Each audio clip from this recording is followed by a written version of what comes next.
الله تعالى وبركاته.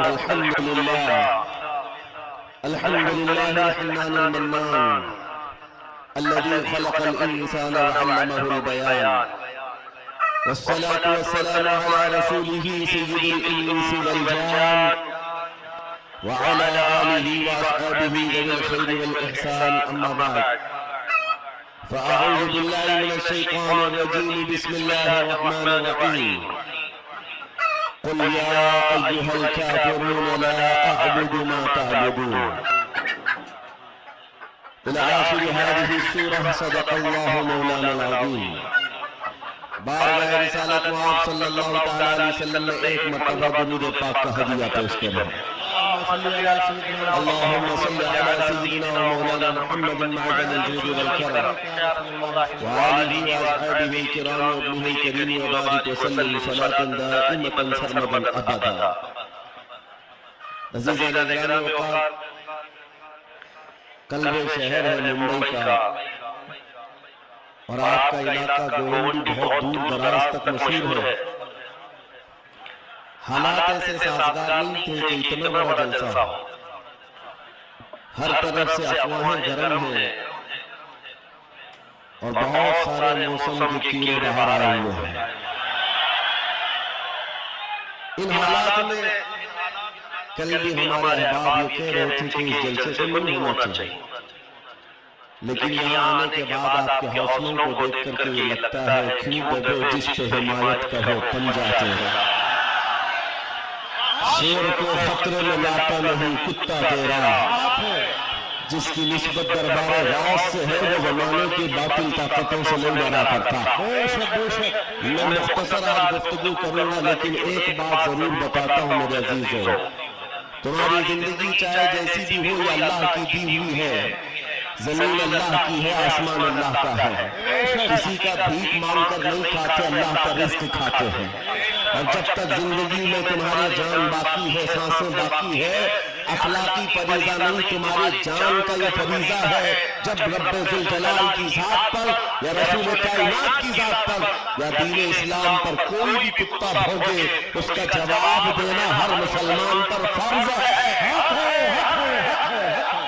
مسئلات حکمت الگ مسئلے. آپ کو میں بتاؤں، آج ہماری جو ان حالات ہیں، مجھے یہ گفتگو کرنا بہت ضروری ہے. اس کے بعد کیا ہوگا مجھے اس بات کا کوئی ڈر نہیں، کوئی خوف نہیں، اس لیے کہ میں وہ امانت تم تک منتقل کر کے جانا چاہتا ہوں جو حضور پاک کی امانت. اگر اس دور میں علماء کی زبانیں گنگ رہ گئی، خاموش رہ گئی، ان کو حدیث پاک میں گونگا شیطان کہا گیا. جو عالم اس دور میں خاموش رہ جائے وہ گونگا شیطان ہے. دین حق پر کوئی حملہ آور ہو. سورہ میں نے جو تلاوت کی آپ کے سامنے خطبے کے بعد، آپ نمازوں میں بھی پڑھتے ہوں گے نا، قل یا ایھا الکافرون لا اعبد ما تعبدون. یہ رسول پاک صلی اللہ علیہ وسلم پر کب نازل ہوئی؟ اللہ تعالیٰ فرما رہا اپنے محبوب سے، اے محبوب آپ فرما دے اے کافروں، میں اس کی عبادت نہیں کرتا جس کی تم کرتے ہو. یہ سورہ میں ہے، یہ سورہ آپ پڑھتے بھی ہیں، لیکن بہت سارے لوگوں کو یہ غلطی بھی ہے اور وہ کہتے ہیں قرآن میں ایسا بھید بھاؤ سکھایا گیا ہے. بات کیا ہے آپ کو میں بتاؤں. سورہ میں اللہ تعالیٰ فرماتا ہے محبوب آپ فرما دیں کافروں میں اس کی عبادت نہیں کرتا جس کی تم کرتے ہو. وَلَا أَنْتُمْ عَابِدُونَ مَا أَعْبُدُ، اور نہ ہی تم اس کی عبادت کرتے ہو جس کی میں کر رہا ہوں. جب ہے ہی نہیں ہے یہ چیز، یہ سورہ کب نازل ہوئی؟ مشرکین مکہ نے آ کر ایک بار حضور سے عرض کیا کہ دیکھیں مسئلہ آپ کا بڑھتا چلا جا رہا ہے، ایمان والے بڑھتے جا رہے ہیں، روز بروز اسلام میں داخل ہوتے جا رہے ہیں. لوگ ایک کام کرتے ہیں، آپ جو ہے باطل خدا جن کی ہم پوجا کرتے عبادت کرتے ہیں ان کو برا بھلا مت کہیں. نبی پاک صلی اللہ علیہ وسلم نے فرمایا میں شرک کو شرک کہتا رہا ہوں. آپ اس بات میں آپ کو بتا دوں، کوئی چیز بھی بری ہو تو اس کو برا کہا جائے. اخلاق سے گری ہوئی چیز ہے تو اس کو برا کہا جائے گا. دوسرا انہوں نے آپشن رکھا کہ ٹھیک ہے آپ یہ کہتے ہیں ایسے ہے ویسے ہے ٹھیک ہے، ایک کام کرتے، ایک سال آپ ہمارے خداؤں کی عبادت کریں، ایک سال ہم آپ کی خداؤں کی عبادت کریں۔ نبی پاک صلی اللہ علیہ وسلم نے فرمایا میں شرک سے اللہ کی پناہ مانگتا ہوں، میں اس کی عبادت نہیں کرتا جس کی تم کر رہے ہو۔ تیسرا آپشن دیا گیا کہ ٹھیک ہے خالی آپ ہاتھ رکھ دیں ہمارے خداؤں کے پاس، اور اس کے بعد پھر ہم اور آپ مل کر کے چلتے رہیں گے اور ہم آپ کے ساتھ دین میں داخل ہوں گے۔ نبی پاک صلی اللہ علیہ وسلم نے فرمایا ہاتھ تو دور کی بات ہے، نظر اٹھا کر کے بھی نہیں دیکھیں گے۔ یہ سورہ نازل ہوئی ہے میرے عزیز، حالات میں بہنے والے جماعت کے ان غدار منافقین کو میں بتا رہا ہوں جو جیسا دیش ویسا بھیس کے نعرے لگاتے ہیں، جب حالات ایسے آ جائیں تو ان کو سب کرنا پڑتا ہے۔ تم رسول پاک کے نہیں ہو سکتے۔ میرے آقا نے فرمایا ہے رب تبارک و تعالیٰ کی جو عبادت کرتا ہے پھر وہ کسی اور کی عبادت نہیں کر سکتا۔ عزیزان گرامی وقار، اے مومنو، حالات جیسے بھی سخت آ جائے ایک بات میں آپ کو بتا دوں، کس بات سے ڈر ہے تمہیں، کس بات سے خوف ہے تمہیں؟ میرے عزیزوں، میں تو کہتا ہوں کم از کم سنیوں کو تو حالات سے نہیں ڈرنا چاہیے جو ہر سال کربلا سنتے آتے ہیں۔